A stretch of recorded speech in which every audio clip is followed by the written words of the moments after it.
A man saves a dying puppy on a freezing mountain road, bleeding, burned, and barely breathing. He thinks it's just an act of mercy. But that one night changes everything. Years later, when his quiet life is torn apart by fire and betrayal, that same dog comes back into his world in a way no one could have imagined. Because the truth behind where that puppy came from and who tried to kill it will drag him into a fight far darker than he ever knew. This isn't just about a dog's loyalty. It's about revenge, redemption, and the moment when the past claws its way back to the present, when loyalty runs deeper than blood and the truth can burn everything down. How far would you go to repay the one who saved you? Drop a comment below and share which part of the world you're tuning in from today. If you enjoy stories like this, don't forget to subscribe for more. The winter wind howled through the mountain pass, whipping snow against Harlan Pike's windshield in angry swirls. His old truck's wipers fought a losing battle against the storm, and his hands gripped the steering wheel tight enough to whiten his knuckles. The dashboard clock glowed 11:37. Another late shift at Brigg Salvage, leaving him exhausted and wanting nothing more than his warm bed. A flash of movement caught his headlights. There, tangled in a mess of rusted wire near the road's edge, something dark thrashed weakly against the snow. Harlan's foot eased off the gas. Common sense told him to keep driving. The storm was getting worse by the minute.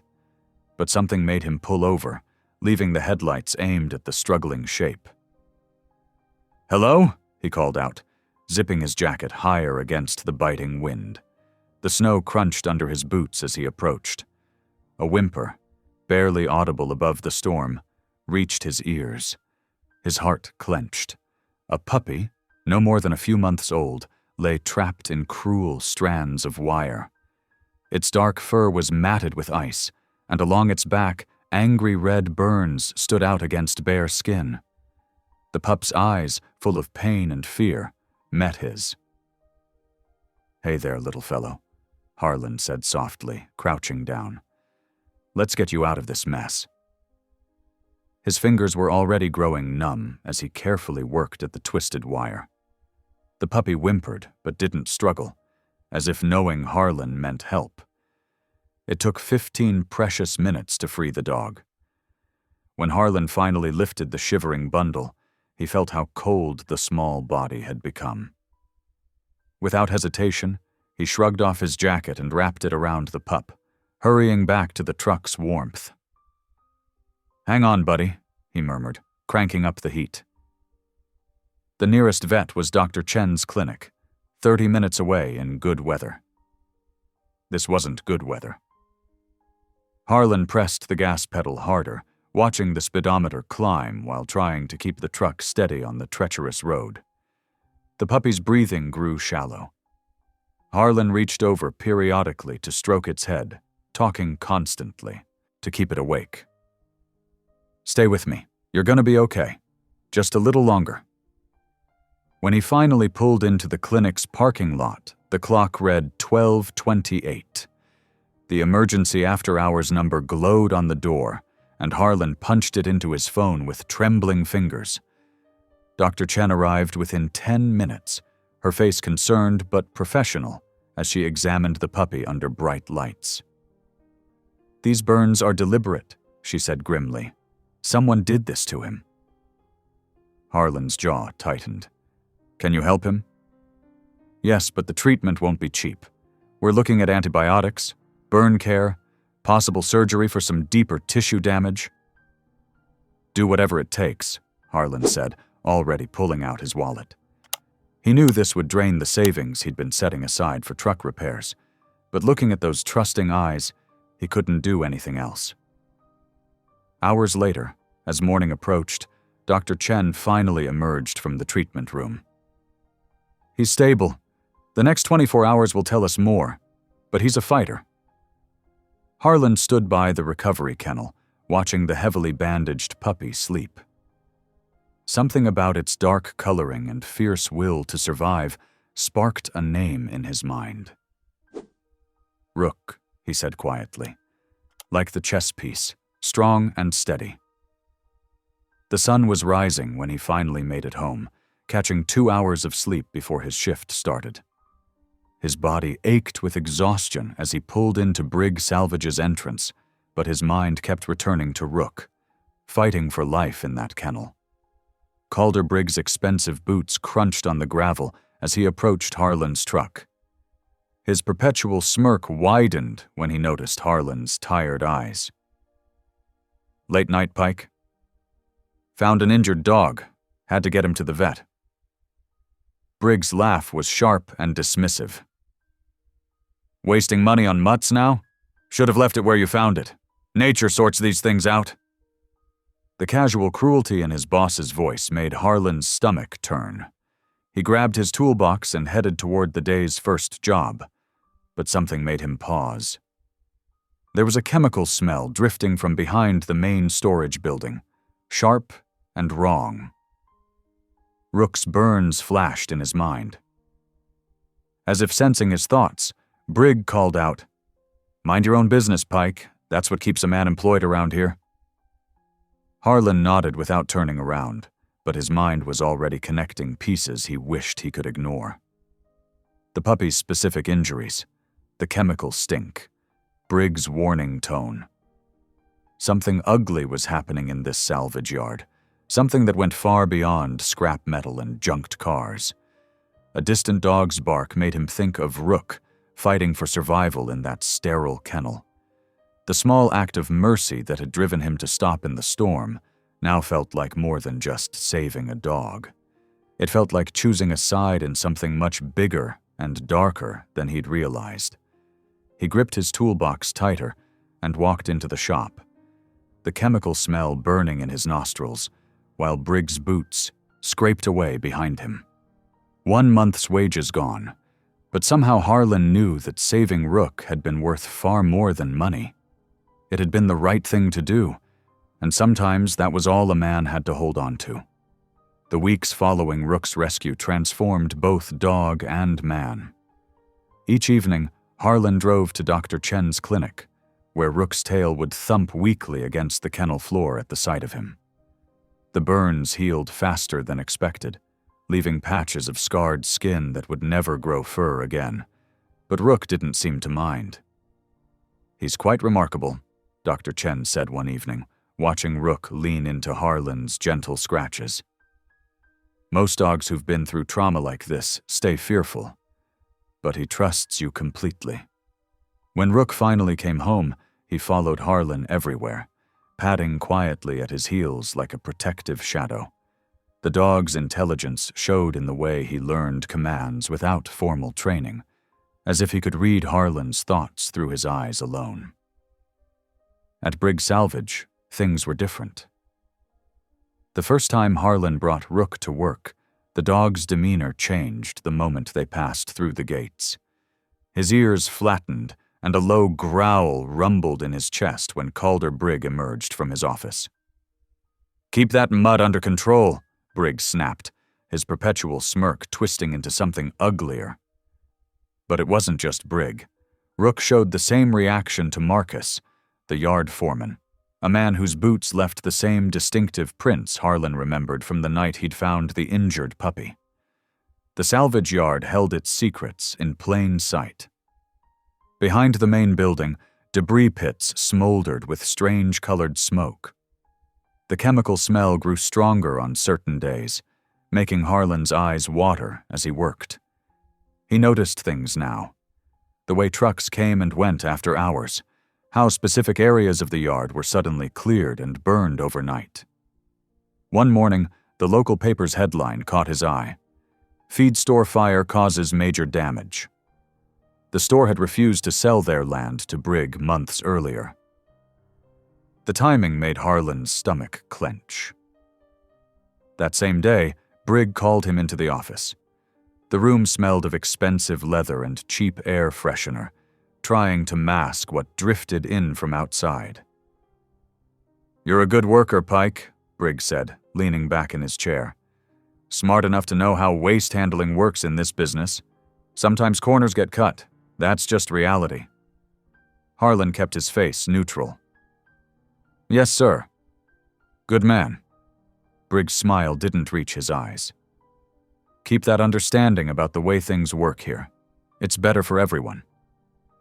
The threat was clear beneath the friendly words. Harlan had seen what happened to workers who asked too many questions. They were fired immediately, their reputations somehow ruined before they could find new jobs in the county. That evening, Harlan let Rook run in the fenced area behind the yard while he finished paperwork. The dog's excited barking drew him outside. In the growing darkness, Rook stood over something half buried in the soil, pawing urgently. Harlan's flashlight revealed a gas can, its metal surface scorched and dented. The same type sold at the feed store before it burned. His hands shook as he took photos with his phone, careful to include the yard's buildings in the background. Over the next 3 years, Harlan documented everything he could without drawing attention. Strange deliveries, unusual burn patterns, suspicious timing of local fires. He kept the evidence secure but separate, some at home, some in a safety deposit box, some with his sister 2 towns over, just in case. Through it all, Rook remained his constant companion and silent guardian. The dog grew into his full size, powerful and alert, but gentle with those he trusted. His scarred coat and watchful eyes told a story of survival, much like the quiet man who had saved him that stormy night. They developed their own routine. Early mornings checking engine parts, afternoons testing repairs, evenings spent in the peaceful quiet of Harlan's small house. But always, there was the underlying tension at work, the weight of knowing too much and the fear of showing it. Harlan watched Briggs' operation expand, buying up more land through methods that seemed less than legal. The chemical smell grew stronger, the midnight trucks more frequent. Workers who stayed too long after their shifts disappeared from the schedule without explanation. Rook's reaction to Briggs never changed. The dog would stand between them whenever possible, his scarred body rigid with protective intent. Sometimes, Harlan caught Briggs staring at the dog with an expression that made his blood run cold. The uneasy peace held, maintained by careful silence and cautious distance.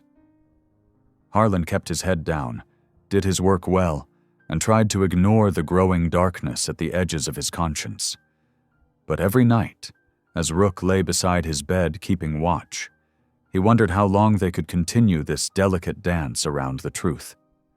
Each passing season brought new evidence of Briggs' activities, more suspicious fires, more displaced families, more toxic smoke drifting over the mountain.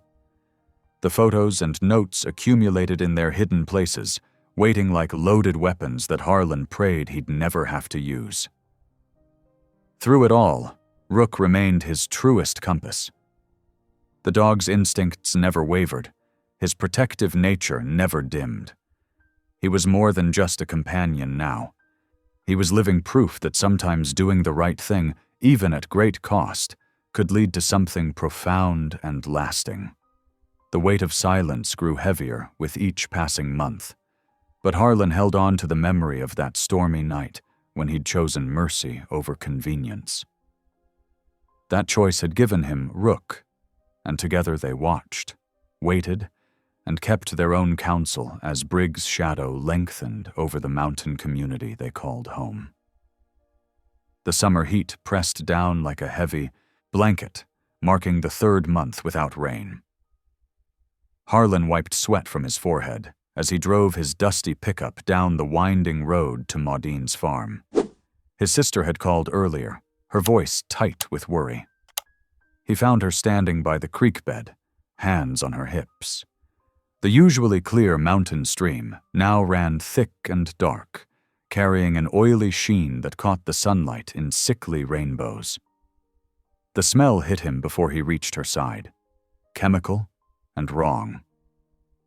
"Look at this mess," Maudine said, pointing to the blackened water. "My cattle won't go near it. The garden's dying because I can't risk watering it." Her face was lined with worry and anger. This is coming from somewhere upstream, and we both know where." Harlan knelt by the water's edge, dipping a mason jar in to collect a sample. The liquid that filled it was the color of old motor oil. "I'll get this tested." "No," Maudine shook her head firmly. "You need to confront Brigg, today. This isn't just about suspicious fires anymore. He's poisoning our land, our water. What happens when this reaches the town's wells?" Harlan stood slowly, knowing she was right, but dreading what had to come next. "I'll talk to him." He found Brigg at the mountainside gas station, filling up his expensive truck. Rook sat alert in Harlan's passenger seat, watching intently as Harlan approached his boss. "Mr. Brigg," Harlan called out, his voice steady despite his racing heart. "We need to talk about the creek running through Pikeland." Brigg turned, that familiar smirk playing across his face. "Something wrong with your water pike?" "It's black as tar," Harlan said, aware of other customers watching. "Whatever you're dumping up there." "Dumping?" Brigg's voice rose theatrically. "That's a serious accusation from a man who can barely keep his own affairs in order." He stepped closer, his voice dropping to a cruel whisper. "Sentimental trash who'd spend a month's pay on a mangy dog. You really think anyone's going to take your word over mine?" The public humiliation stung, but Harlan held his ground. "The water's poisoned. That's fact, not sentiment." "Prove it," Brigg sneered, then turned his back dismissively. That night, Harlan couldn't sleep. The confrontation played over in his mind as he paced his small kitchen. Rook watched him from his bed in the corner, head tilted in concern. The phone's shrill ring shattered the quiet. Maudine's panicked voice crackled through. "The barn's on fire. Junie went to check on her pony. She's trapped up there." Harlan was running before the words fully registered, Rook right beside him. The drive to Maudine's farm took 7 minutes, usually. They made it in 4. The barn was an inferno against the night sky. Flames roared through the ancient wood, sending sparks floating like deadly fireflies. Maudine stood held back by neighbors, screaming her daughter's name. "She's in the loft!" Maudine cried as Harlan jumped from his truck. "The stairs collapsed!" Harlan ran towards the burning building, Rook matching him, stride for stride. The heat hit like a wall, but they plunged through the main doors together. Inside was hell itself, crackling flames, choking smoke, and the terrified sounds of trapped animals. "Junie!" Harlan shouted, squinting through the smoke. A faint cry answered from above. The wooden staircase was gone, leaving only burning fragments. But there was a stack of hay bales pushed against the far wall, creating a makeshift climb to the loft. Rook was already moving, picking his way through the flames with sure-footed grace. Harlan followed, the heat searing his lungs. They reached the loft to find Junie huddled in a corner, coughing and scared but alive. Her eyes lit up at the sight of them. "Uncle Harlan!" she choked out. A burning beam crashed down between them. Without hesitation, Rook leaped through the flames, positioning his body over Junie like a shield. Harlan scrambled around the fallen timber, reaching them just as another beam groaned overhead. He scooped Junie into his arms. "Hold on tight, sweetheart." The journey down was a nightmare of smoke and falling debris.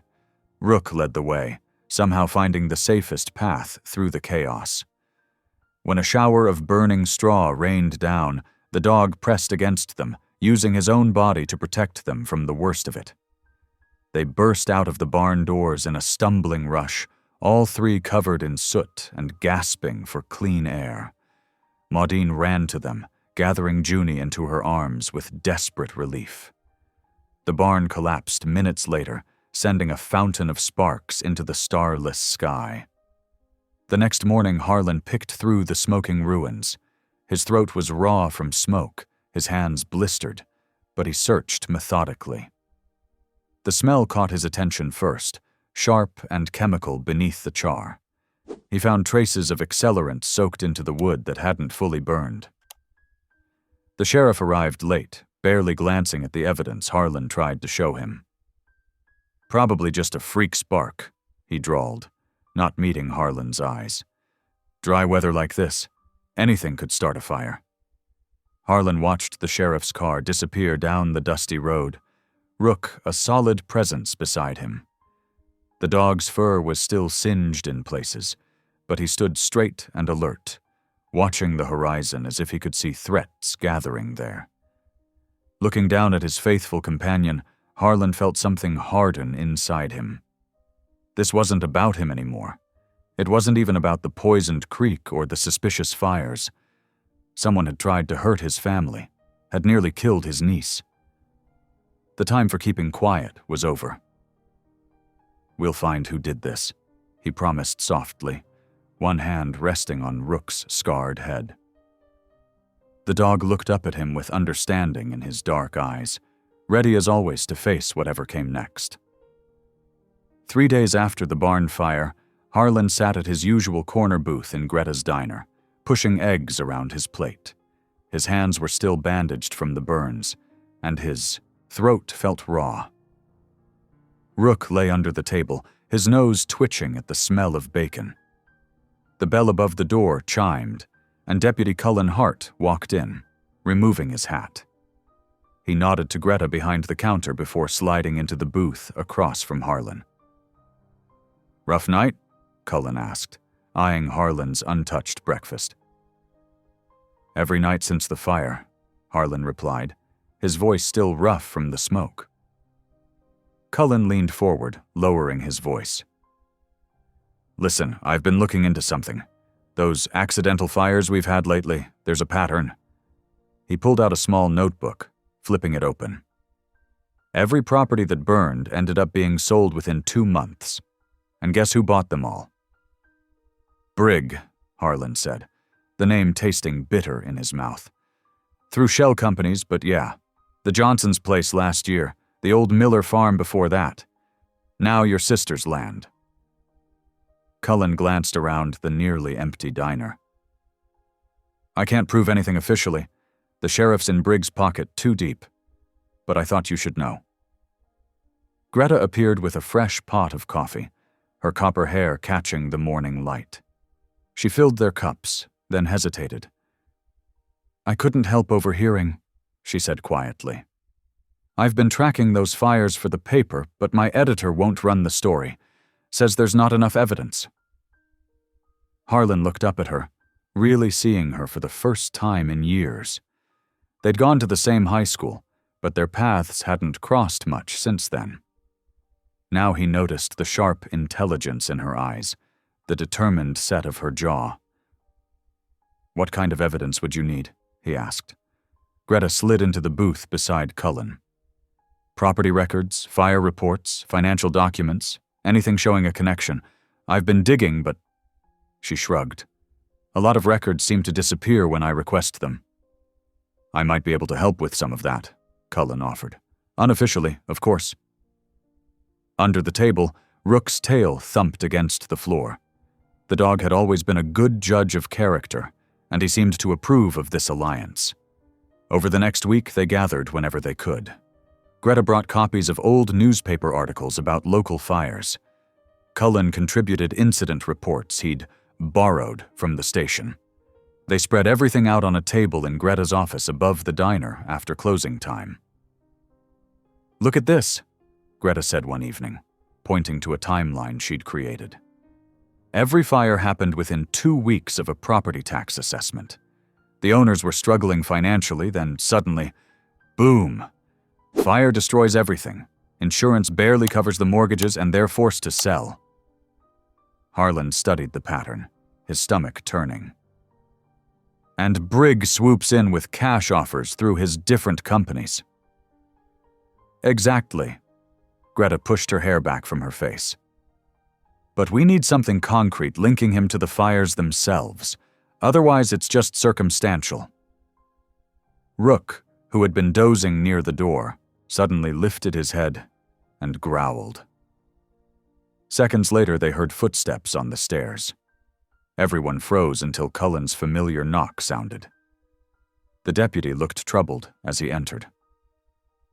"Just got a call about suspicious activity near the salvage yard. Night watchman reported someone poking around the fence line." "That's my cue," Harlan said, standing. "Rook and I can check it out without drawing attention." Greta caught his arm. "Be careful. Briggs already tried to hurt your family once." The concern in her voice made something warm stir in Harlan's chest. He nodded, then headed out with Rook into the darkness. They parked a quarter-mile from the salvage yard and approached on foot. Rook moved silently beside him, alert for any danger. The moon was thin, casting weak light over the jumbled landscape of crushed cars and metal scraps. Near the back fence, Rook suddenly stopped, nose working. He led Harlan to a partially buried tarp, scorched around the edges. Harlan's heart began to pound as he carefully pulled it free. The brand name was still visible, the same one he'd seen in the ashes of Maudine's barn. A flashlight beam cut through the darkness. Harlan and Rook pressed against the fence, hardly breathing, as two figures passed nearby. "Boss wants everything cleaned up," a voice said. "No traces?" "What about Pike? He's been asking questions." "Don't worry about Pike. Boss has plans for him too." After the men moved on, Harlan carefully folded the tarp and tucked it into his jacket. Evidence. Real evidence at last. He and Rook made their way back to the truck, moving as quietly as shadows. Back at the diner, Greta and Cullen examined the tarp under bright lights. The deputy pulled out his phone and compared photos from the barn fire investigation. "It's a match," he confirmed. "Same manufacturer, same lot number printed on the edge. This connects Brigg directly to the barn fire." Greta was already taking notes. "With this, plus the property records and the pattern of fires." She looked up, her eyes bright with purpose. "We can bring him down." Harlan watched her work, admiring her determination. She caught him looking and gave him a small smile that made his heart skip. "We'll need to be careful," Cullen warned. "Briggs got friends in high places, and this is bigger than insurance fraud. He's using arson and intimidation to steal people's land. That makes him desperate." Rook pressed against Harlan's leg, as if promising to protect him. Harlan scratched behind the dog's torn ear, remembering the night he'd found him. Another victim of Briggs' cruelty. "We'll be careful," he agreed. "But we're not backing down. Not after what he did to Junie. Not after everything else." Greta reached across the table and squeezed his hand. "We're in this together now," she said softly. Looking around at his unlikely team, a principled deputy, a determined journalist, and a loyal dog, Harlan felt hope rising for the first time since the barn fire. Fussor had evidence. They had each other, and they had the truth on their side. The fight ahead would be dangerous, but they were ready to face it, for justice, for their community, for everyone Brigg had hurt in his ruthless climb to power. The night air bit cold as Harlan and Greta crouched behind a fallen oak tree, watching Briggs' storage barn through binoculars. The remote building sat dark against the starlit sky, tucked away on the outskirts of his property where few people ventured. "Movement," Greta whispered, touching Harlan's arm. Two trucks pulled up to the barn, their headlights off. Men emerged from the vehicles, speaking in low voices that carried across the quiet field. Harlan adjusted his phone to record video, while Greta documented everything in her reporter's notebook. The barn doors creaked open, and the workers began rolling out large metal barrels under the cover of darkness. "Those aren't normal fuel drums," Harlan murmured, recognizing the hazardous waste symbols even in the dim light. "He's storing illegal chemicals out here." They watched as barrel after barrel was loaded onto the trucks. Greta's pen scratched rapidly across her notepad, capturing times, license plates, and descriptions. The workers were clearly trying to be discreet, checking over their shoulders between trips. "Wait." Harlan grabbed Greta's wrist as one of the men dropped a thick ledger. Papers scattered across the ground, and the worker hurriedly gathered them up, tossing them into a burn barrel. The flames caught quickly, but not before a gust of wind carried several half-burned pages toward the tree line. They waited until the trucks departed before creeping forward. Rook, who had been silently watching beside them, led the way to where the scorched papers had landed. Greta collected the fragments with gloved hands, while Harlan kept watch. "This is it," she said, examining the pages under her phone's light. "Fuel purchase records, delivery schedules, payment amounts, all way above what any legitimate business would need." "Evidence that links directly to the fires," Harlan agreed. His heart raced with equal parts hope and fear. They finally had proof of Briggs' crimes, but their victory was short-lived. The next morning, Sheriff Mills appeared at Harlan's garage with a warrant. "We've received evidence of your involvement in a series of arsons," he announced, not meeting Harlan's eyes, "including trespassing and conspiracy charges." "That's ridiculous," Harlan protested, as deputies began searching his property. "You know who's really behind the fires." The sheriff looked uncomfortable, but continued his rehearsed speech. "We also have reports about your dog attacking people at Briggs Salvage. Animal control has been notified." Harlan's blood ran cold. "Rook wouldn't hurt anyone. He's never—" He was cut off by the sound of barking. 2 animal control officers approached with catch poles, cornering Rook against the garage. The dog looked to Harlan for guidance, confused and frightened. "Don't fight it, boy," Harlan called, his voice breaking. "It'll be okay." But the words felt hollow as the officers slipped the loop around Rook's neck. Greta arrived just as they were loading Rook into their van. She rushed to Harlan's side, her face flushed with anger. "This is harassment. You can't just take his dog without cause." "We have multiple witness statements about aggressive behavior," one officer replied mechanically, "and video of a fight at the salvage yard." "It's staged," Harlan said, his fists clenched. "Briggs set this up to shut us down." But he could only watch helplessly as they drove away with Rook, the dog's eyes locked on him through the van's window until they disappeared around the corner. Harlan stood motionless in his driveway, feeling hollowed out. Rook had been his constant companion since that snowy night years ago, his partner, protector, and moral compass. Without him, the fight ahead seemed impossible. "He's trying to break you," Greta said softly, taking his hand. "Don't let him win." "I failed him," Harlan whispered. "I promised to protect him, and now—" "We'll get him back," Greta insisted, her voice fierce with determination. "We have the evidence from the barn. We'll expose Briggs' whole operation and prove these charges are false." But Harlan couldn't shake the image of Rook's confused, betrayed expression as he was taken away. The dog had saved his niece from a burning barn, had stood beside him through every challenge. Now, when Rook needed him most, he'd been powerless to help. "I should have known Briggs would retaliate," he said, slumping onto his porch steps. "Should have been more careful." Greta sat beside him, her shoulder pressed against his in silent support. "This isn't over," she promised. "We're going to fight this. The charges, the dog seizure, all of it. And we're going to win." She pulled out her phone, already making calls to lawyer friends and animal advocacy groups. Her voice was steady and determined as she explained the situation, refusing to accept no for an answer. Harlan watched her work, drawing strength from her unwavering resolve. The hollow ache in his chest remained, but alongside it grew something else, a quiet, burning anger at the injustice of it all. Briggs had hurt too many people, destroyed too many lives. Taking Rook was just his latest act of cruelty.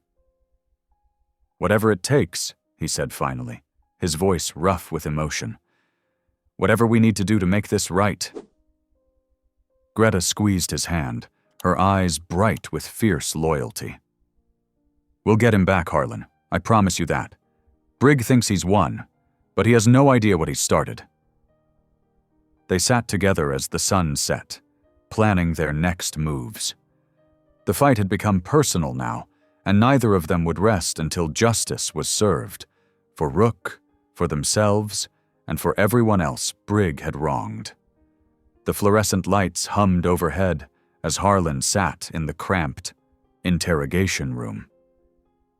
His hands, usually steady from years of mechanical work, couldn't stop fidgeting with a loose thread on his sleeve.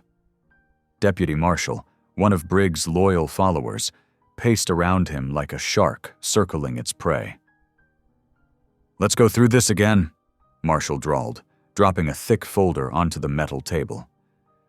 "Where were you on the night of October 15th?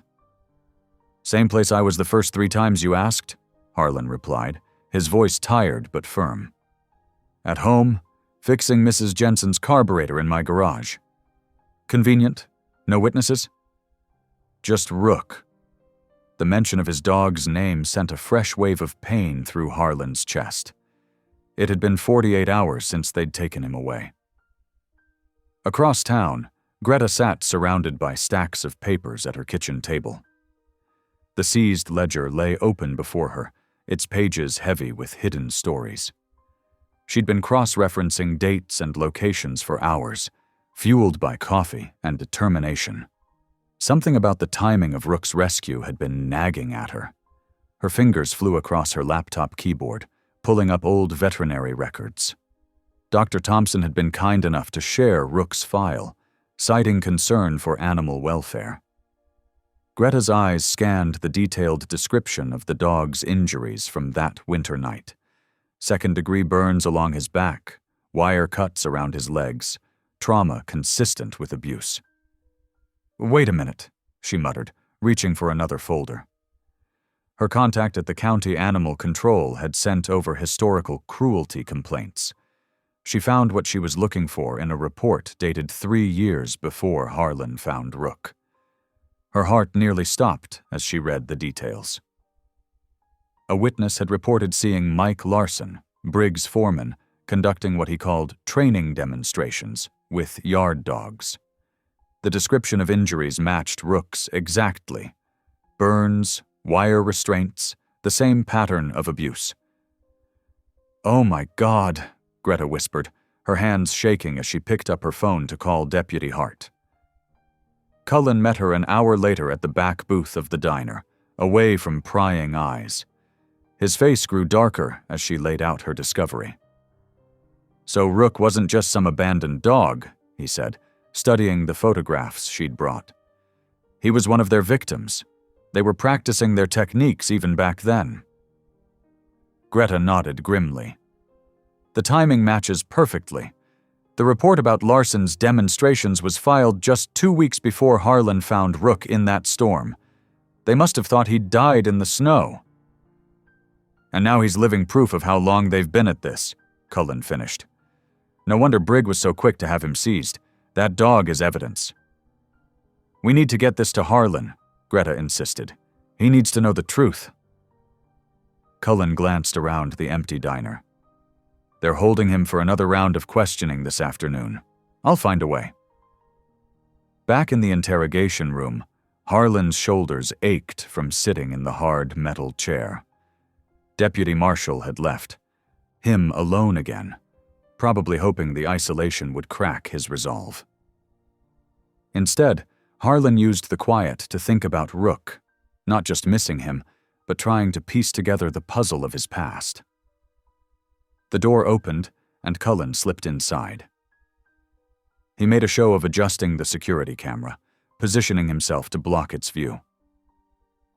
"Listen quick," he said in a low voice, sliding a folder across the table. "Greta found something you need to see." Harlan opened the folder, his eyes widening as he read. Each word hit him like a physical blow, the description of Larson's cruel training, the identical injuries, the dates that lined up perfectly with when he'd found Rook. All this time, he breathed, running his finger over a photograph of similar burn patterns. He wasn't just some random stray. They did this to him. "He's proof, Harlan," Cullen said urgently. "Proof that Briggs' crew was practicing arson techniques years before the salvage yard fires started, before the land grabs began. This could break the whole case open." A fierce protectiveness surged through Harlan, replacing his earlier despair. Every gentle moment with Rook took on new meaning. The dog's fear of certain tools, his intense reaction to Brigg and Larson, his incredible bravery during the barn fire. He hadn't just been protecting Harlan and Junie that night. He'd been facing down his own worst memories. "That's why they took him," Harlan said, his voice hardening with certainty. "Not just to hurt me, to hide what they did." Cullen quickly gathered the papers as footsteps approached outside. "We're building the case," he whispered. "Don't give up." Deputy Marshal burst in moments later, but he was too late to catch anything suspicious. He found Harlan sitting calmly. Something changed in his posture. The broken man from earlier was gone, replaced by someone with renewed purpose. "Ready for another round?" Marshall asked, trying to sound intimidating. Harlan met his gaze steadily. "Ask your questions. I've got nothing to hide." The truth about Rook had awakened something in him, not just anger at the cruelty, but a deeper understanding of their connection. That frightened, wounded dog had chosen to trust him that snowy night. Now it was Harlan's turn to prove worthy of that trust. As Marshall launched into another repetitive interrogation, Harlan held on to that knowledge like a shield. Somewhere out there, Rook was waiting. And this time, Harlan would be the one to save him from Briggs' cruelty.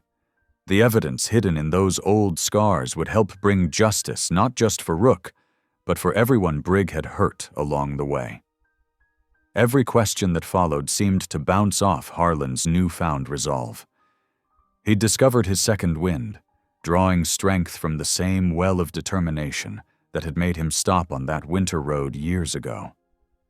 Back then, he'd chosen compassion over convenience. Now that choice was proving to be more powerful than he'd ever imagined. The evening. Shadows stretched long across the salvage yard as Harlan crouched behind a stack of rusted barrels, his heart pounding against his ribs. The small recorder felt heavy in his pocket, their one chance to catch Brigg in the act. Cullen had smuggled it to him earlier that day, along with information about the night's shipment schedule. "Remember," Cullen had warned, "we only get one shot at this. If Brigg catches on, he'll burn everything to the ground before we can stop him." Now, watching Briggs' office through the gathering dusk, Harlan waited for his moment. The yard's floodlights hadn't kicked on yet, creating the perfect cover. He counted his breaths, just like he used to teach Rook to stay calm during thunderstorms. The thought of his dog, locked away in some kennel, strengthened his resolve. The security guard made his usual rounds, boots crunching on gravel. As soon as he turned the corner, Harlan moved. Years of working in the yard had taught him every squeaky hinge and loose board. He slipped through Briggs' office door like a shadow. The office reeked of cigarettes and expensive bourbon. Harlan's fingers found the recorder, small as a lighter, powerful enough to pick up conversations across the room. He tucked it behind Briggs' filing cabinet, angled toward the desk where the man did his real business. Just as he straightened up, headlights swept across the window. Harlan dropped and rolled under the desk, barely daring to breathe. Heavy boots climbed the metal stairs. The door opened. "Everything's set," a gravelly voice announced. Larson, Briggs' foreman. "Trucks are loaded and ready to roll." "Any signs of our nosy mechanic?" Briggs' familiar drawl made Harlan's skin crawl. "Nothing since this morning. Probably still crying over that mutt we took." Briggs' laugh was cruel. "Good. Let's move while it's quiet. I want those barrels in the spillway before dawn." The men's voices faded as they descended the stairs. Harlan counted to 60 before emerging, his shirt damp with sweat. Outside, engines rumbled to life. Through the window, he watched a convoy of 3 trucks pull out of the yard, their headlights cutting through the darkness. His phone buzzed. Greta, right on schedule. "I'm in position," she texted. "Got my camera ready."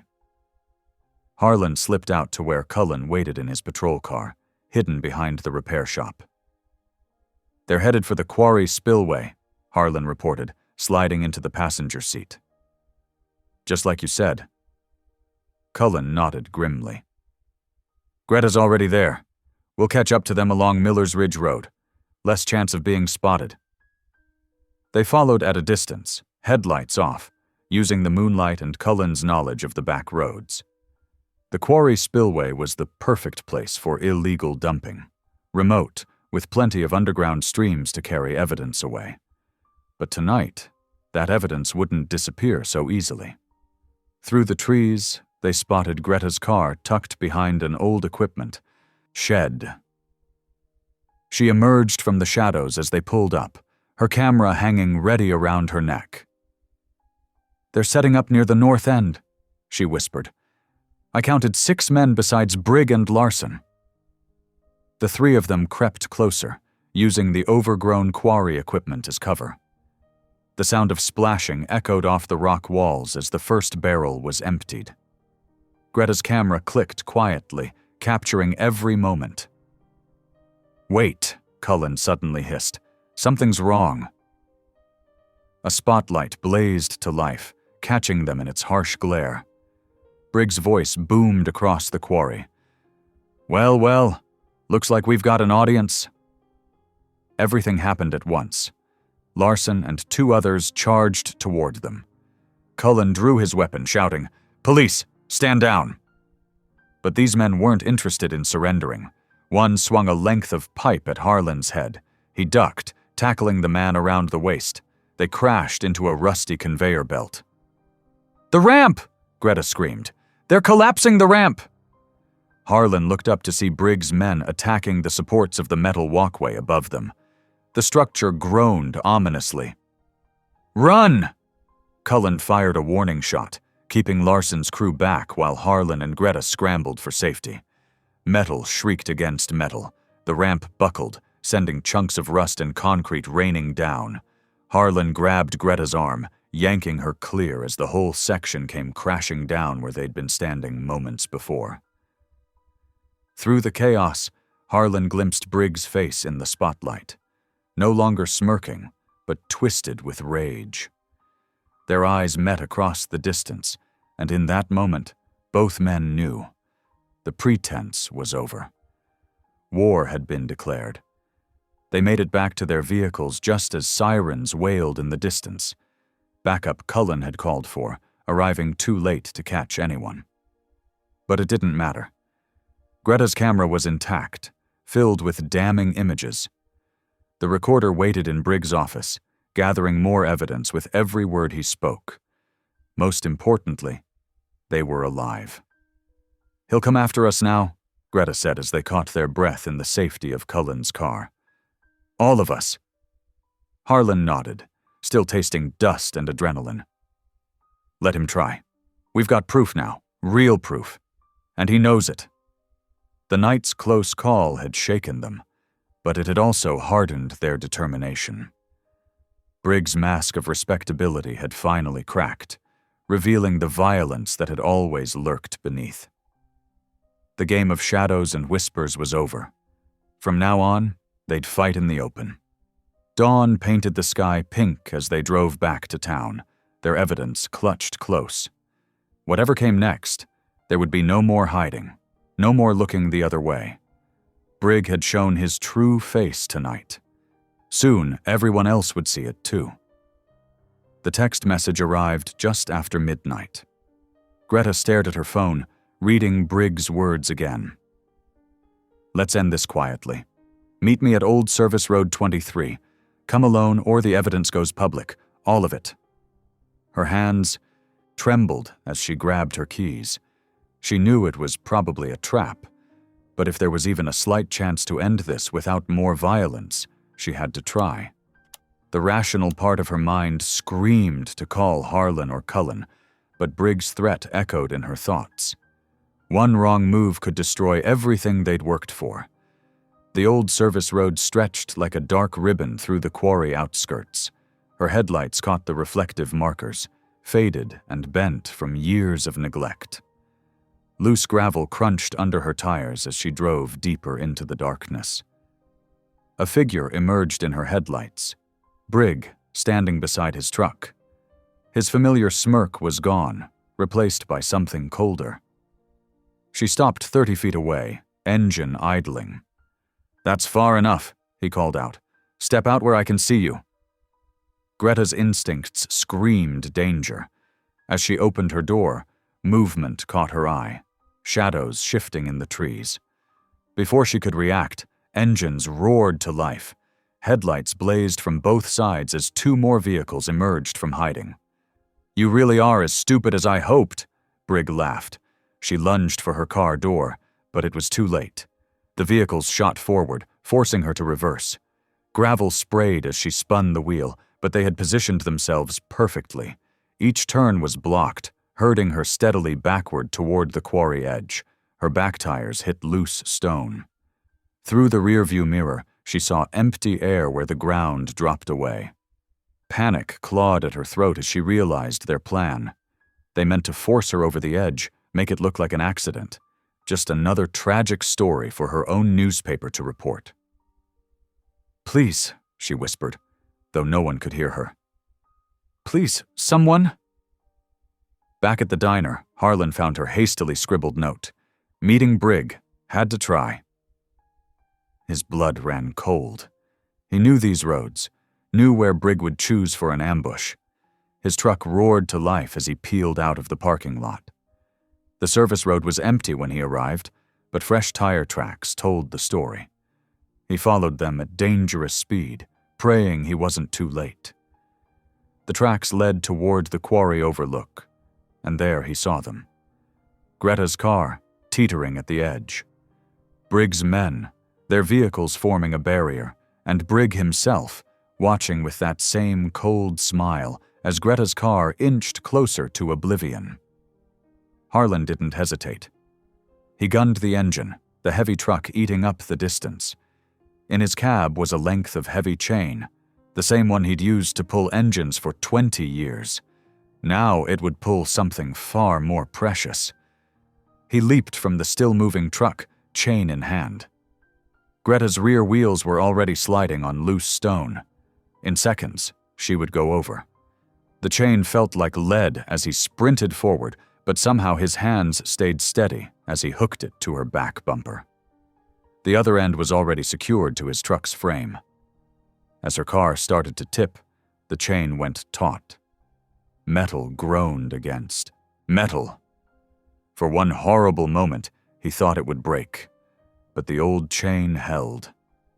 Greta's car stopped its backward slide, hanging half over the edge but secure. She scrambled out through the driver's window, shaking but alive. Their relief was short-lived. Brig emerged from the shadows, gun raised in one hand, road flare blazing in the other. The red light cast demonic shadows across his face. "Should have minded your own business," he snarled. "Both of you. Now I have to get my hands dirty." He advanced slowly, savoring their helplessness. The gun pointed at Harlan's chest, then Greta's, as if he couldn't decide who to shoot first. The burning flare illuminated tanks of fuel in the back of his truck, enough to ensure no evidence would remain. Harlan moved to shield Greta, his mind racing for options. They were trapped between Brig and the quarry edge, with armed men blocking any escape. The chain that had saved Greta now tethered them in place. Brig raised the gun, his finger tightening on the trigger. Time to end this little crusade. The night air crackled with tension as Brig leveled his gun. The flare's crimson glow cast twisted shadows across his face, making him look like something from a nightmare. Harlan's muscles tensed, ready to move, though he knew he'd never be fast enough to dodge a bullet. Then, cutting through the darkness like a knife, came a sound that made everyone freeze, a long, fierce howl that echoed off the quarry walls. Briggs' head snapped toward the sound, his smirk faltering for the first time. Through the shadows burst Rook, his fur matted with blood from his escape. The big shepherd moved like a ghost, silent now despite his injuries. His eyes reflected the flare's light, giving them an otherworldly glow as he focused on Brig. "Impossible," Brig whispered. "You were supposed to be—" The gun swung toward Harlan, finger tightening on the trigger. But Rook was faster. He launched himself through the air just as the shot rang out. The bullet meant for Harlan's chest struck Rook's shoulder instead. The dog yelped in pain but didn't falter. In one fluid motion, Rook clamped his powerful jaws around the burning flare in Briggs' other hand. The dog yanked it free, darting past the fuel tanks. Before Brig could react, Rook flung the flare into the quarry water below. The flame hissed and died, plunging them back into darkness broken only by headlights. "No!" Brig screamed, raising the gun again. But distant sirens were growing louder. Red and blue lights began to paint the ridge above them as Deputy Cullen Hart's patrol cars approached. Briggs' men started to scatter, their vehicles peeling away into the night. Harlan saw his chance. The chain that had saved Greta was still in his hands. As Brig turned to run, Harlan swung the heavy links in a wide arc. They wrapped around Briggs' legs, sending him crashing to the ground. The gun clattered away into the darkness. Rook limped to Harlan's side as he quickly wrapped the chain more securely around Briggs' struggling form. Blood matted the dog's fur where the bullet had struck, but his tail wagged weakly as he pressed against Harlan's leg. "You okay, boy?" Harlan's voice cracked with emotion as he ran gentle hands over his faithful friend. "You came back. You really came back for us." Cullen's cruiser skidded to a stop nearby, kicking up gravel. More patrol cars followed, their combined lights illuminating the scene like day. Officers poured out with weapons drawn. "It's over, Brig," Cullen announced, snapping handcuffs around the struggling man's wrists. "We've got everything. The ledgers, the recordings, witness statements. You're done." Greta had her phone out, documenting everything as Brig was led away, but her eyes kept returning to Rook, who stood guard over Harlan despite his injury. The dog who had escaped captivity tracked them down and taken a bullet to save his friend. "Some things are stronger than fear," she said softly, watching man and dog reunite. "Some loyalties can't be broken." In the weeks that followed, the county courthouse buzzed with activity. Federal agents combed through years of falsified records, while Greta's photographs and recordings played on screens before grand juries. The evidence was overwhelming. One by one, Briggs' empire crumbled like the ashes he'd left behind. Harlan spent long hours at the veterinary clinic while Rook recovered from surgery. Dr. Hansen, her hands steady and sure, extracted not just the recent bullet, but also a metal fragment embedded deep in Rook's old scar tissue. Cruel proof of that first brutal training demonstration years ago. "This is the physical evidence that connects everything," Dr. Hansen explained, holding up the twisted piece of metal in a clear evidence bag. "The chemical composition matches the accelerants found at multiple fire sites. Your dog was carrying the truth all along." Brig and his foreman faced federal charges for environmental crimes, arson, and animal cruelty. The investigation uncovered a network of corruption that stretched across 3 counties. Harlan testified about the suspicious fires, the midnight chemical dumps, and the threats that had kept people silent for so long. Greta's articles filled the front page of the local paper day after day. Her words gave voice to those who'd lost land, homes, and loved ones to Briggs' greed. She wrote about courage, about standing up when standing up seemed impossible. But mostly, she wrote about a man and his dog who refused to look away from wrong. As spring melted the last patches of snow, Harlan accepted a new position with the county. His job now was to protect the very waterways Brigg had poisoned, to restore what greed had damaged. The irony wasn't lost on him. The mechanic who'd once worked in the salvage yard now guarded the land against men like his former boss. On a quiet Tuesday morning, Harlan sat in the county clerk's office, pen hovering over a stack of papers. Rook lay at his feet, his limp now barely noticeable. The dog's eyes, wise and watchful as ever, followed Harlan's hand as he signed the final adoption documents. "Took us long enough to make it official, huh, boy?" Harlan smiled, scratching behind Rook's good ear. The dog's tail thumped against the floor in response. The clerk stamped the papers with a satisfying thud. "Congratulations, Mr. Pike, though if you ask me, this dog chose you long before any paperwork said so." Harlan thought back to that stormy night, to the broken puppy in the snow. He'd thought he was saving a life, but now he understood. Every act of kindness creates ripples that change the world in ways we can't imagine. That small mercy had grown into something powerful enough to topple corruption and heal a wounded community. Standing up, Harlan felt Rook press against his leg, solid and steady as always. Together they walked out into the spring sunshine, guardian and protector, each having saved the other in ways that went far deeper than survival. Thank you for watching. Stories like this remind us who we are. If something touched your heart, go ahead and subscribe. I'll be back tomorrow with another story that just might stay with you.